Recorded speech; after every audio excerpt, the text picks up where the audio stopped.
Hello, in this recording I'll talk about Quarkus Backstage and templates and in particular how Quarkus Backstage helps you to easily create templates for your Quarkus applications. Now Quarkus templates, like the ones that we see here, are usually created by hand, added on a Git repository, and they consist of descriptors like the template YAML, which is a pretty lengthy descriptor that specifies things like properties, which corresponds to what the user will be prompted to provide, and also different steps that make use of those properties with the end goal of scaffolding, generating an actual project. The whole thing is again pretty lengthy. It reminds me of GitHub Action descriptors, but it also contains a directory like the skeletons, which include the parameterized versions of the files and directories that are used by the template. So it's pretty tedious to create a template.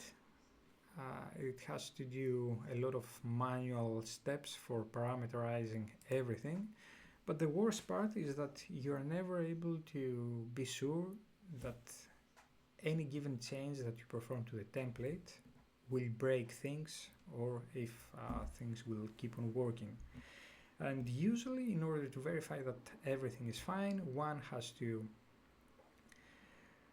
perform changes to the template, commit those changes to a Git repository, go to the Backstage installation, refresh that template, and then use the template to generate a project, check out the project, build the project in order to spot compilation issues, test failures, and stuff like that. In other words, one could say that the feedback loop of this whole process is pretty long, which is not ideal for productivity and stuff like that.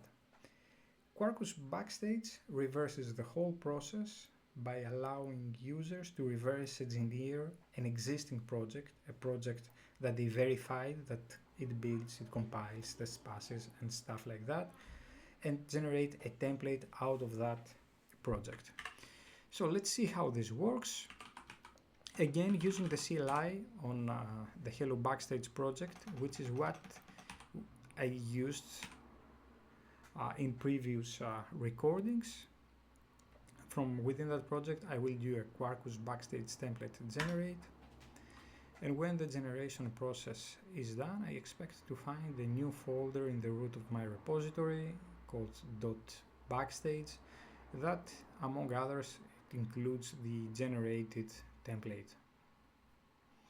The template is generated, and let's see how my directory tree looks like. I have a .backstage folder. Inside it, I have a templates folder with a Hello Backstage template that again includes the template YAML manifest with all the properties about group ID, artifact ID, GitHub repository, and stuff like that, but also it created skeletons for the application, and we see, for example, the pom.xml that has parameterized values for group ID, artifact ID, version, and stuff like that. And similar to the Quarkus template we navigated earlier, parameterized packages, both in the directory tree, in the source code itself, and stuff like that. And of course, I'm also able to use my CLI in order to do a Quarkus Backstage template install and install the template directly to my Backstage installation. Note that if you don't have access to your Backstage installation using the service-to-service token, you can still generate the template, commit it manually, and do the refresh process manually. The install command just speeds things up in cases that you do use a Backstage token. So let me go back to my Backstage installation, click on refresh, and I should see the hello backstage template, and let's take that template for a ride.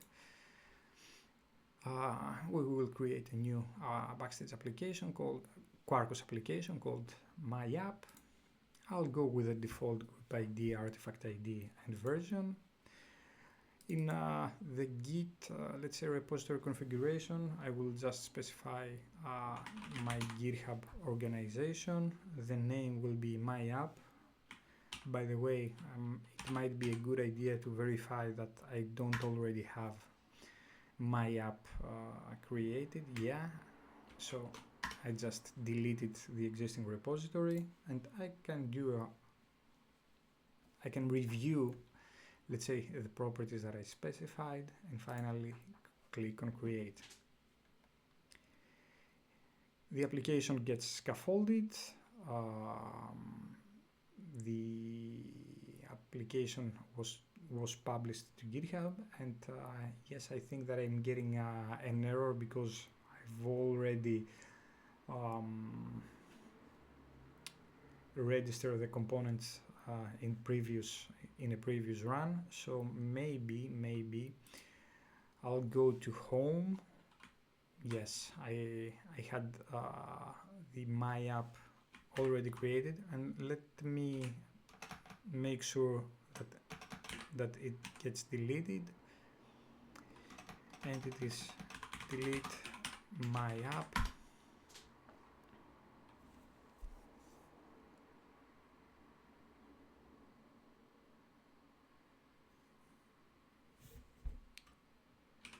Maybe I don't remember exactly how the delete command works. Let's do a help. Yes, it's uninstall, so let me do entities uninstall my app. An alternative would be to do the whole process from the web UI of Backstage, but I wanted, to take the opportunity and show you how I can use what features the Quarkus Backstage provides. So in theory, I should be able to recreate the whole thing.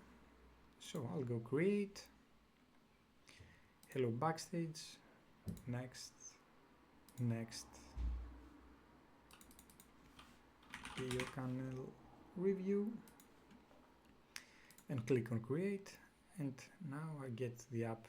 Of course, yes, I also need to drop the GitHub repository. Oops, not this.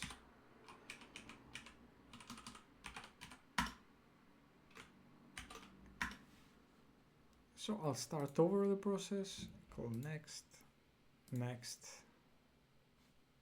review, and create. And finally, I get the app scaffolded, pushed to GitHub, and finally the component is registered. So I will open the catalog info to see how it looks like. I verify that I have a component for my app, but I also have the API because the application that I was using to generate the template from was also providing an API, and the API looks fine, and everything seems great. So to summarize,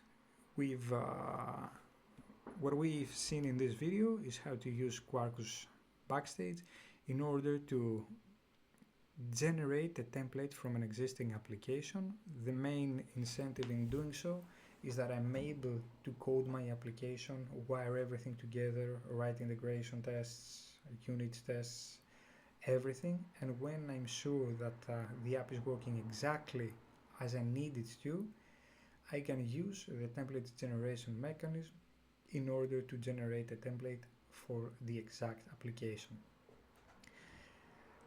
The feature is way more powerful than what was demonstrated in this recording, and I intend to perform additional recordings that demonstrate how you can use this mechanism in more complex scenarios in applications that are meant to deploy it in platforms like OpenShift, Kubernetes, and stuff like that, and how the whole template generation process integrates Kubernetes manifests, Helm charts, Argo CD, and more. So stay tuned. I hope you enjoyed it, and till next time, bye bye.